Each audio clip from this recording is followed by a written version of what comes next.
a lot for tourism. In Bali, traffic congestion is getting worse and worse. This is the choking congestion that's greeted visitors to Bali for the past few years. Infrastructure designed for a town, trying to support what's fast becoming a city. It's very bad and even getting worse and worse. And we need an alternative route. Among the chaos, a massive construction program is underway. Almost $500 million worth of projects aimed at transforming transport on the holiday island. It's the biggest development ever undertaken in Bali.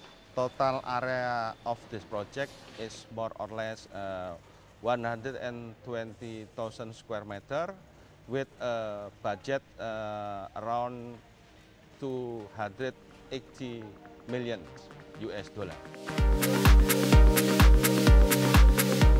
The new international airport terminal is the biggest of the construction projects currently transforming Bali.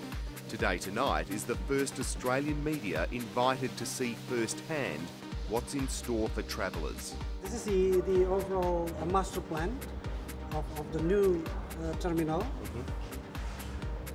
This is the main building. This is the new international terminal. We have 11 AV bridge there, and this is the existing international terminal. Yes. It will be converted into the domestic. The construction is carrying on 24 hours a day, and it all has to be done while the airport continues to operate. It's a construction site unlike anything you'd see in Australia. Many workers scale scaffolding to dizzying heights without harnesses. The bulk of them have been recruited in Java for the projects, as Bali's workforce can't support such massive projects. The project involved around 2,000 workers at the peak activity and during 24 hours daily.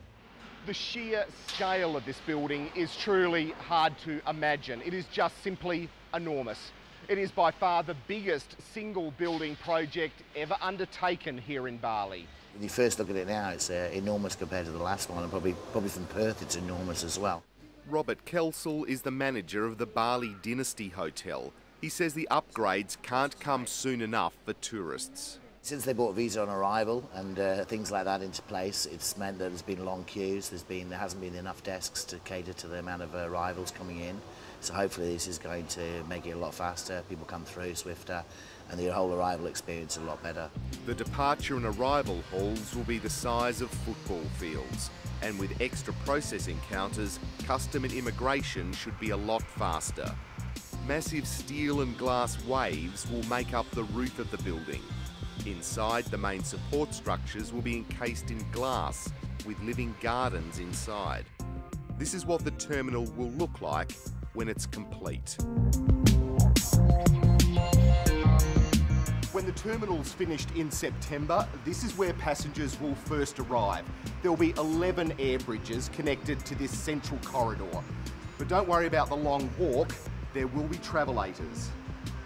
A new toll road linking the airport, Nusa Dua and Benoa is also well under construction. It's a freeway that will slash travel time for visitors. What will the journey time be from the airport to Nusa Dua? Usually take around 1.5 hours, can be more, but later just take around 10 minutes. The freeway is being built over the water, a controversial decision in some ways, but the project designers say there was simply no choice. It's a massive construction job, made all the more difficult because materials had to be barged out to the site during high tide. The first constraint we faced was the tide of the water. When they get low, we cannot take the materials in the sea. 34,000 separate pylons have been driven into the muddy waters, all the way down until they hit bedrock. Every one of them is made off-site in Java and driven by truck 5 days to the site in Bali. The really remarkable thing about this project is the speed at which it is being built.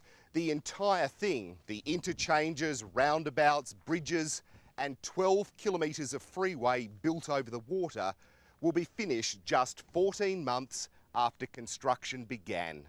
When it's completed, the toll road will feature a separate motorbike lane to separate cars from bikes in an attempt to get a smoother, less chaotic flow of traffic. We projected around 37,000 vehicles a day, in which 40% are motorcycles, because this construction also provide special lanes for motorcycles. This computer graphic shows how the completed toll road and interchanges will look in just a few months' time.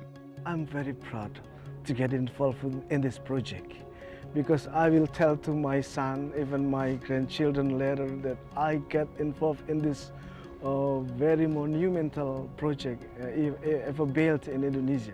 In addition to the toll road, an underpass is being constructed to manage traffic flow at Bali's biggest intersection. The underpass and associated roadworks will cost $160 million. It's been a complicated engineering feat, made all the more difficult because it needed to avoid and protect a large culturally significant statue.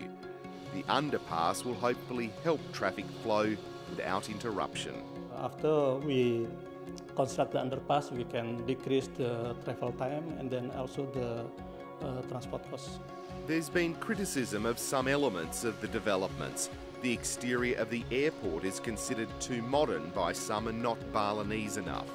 Environmentalists are also concerned that some mangroves have been disturbed by construction of the toll road, though the developers are undertaking a replanting program.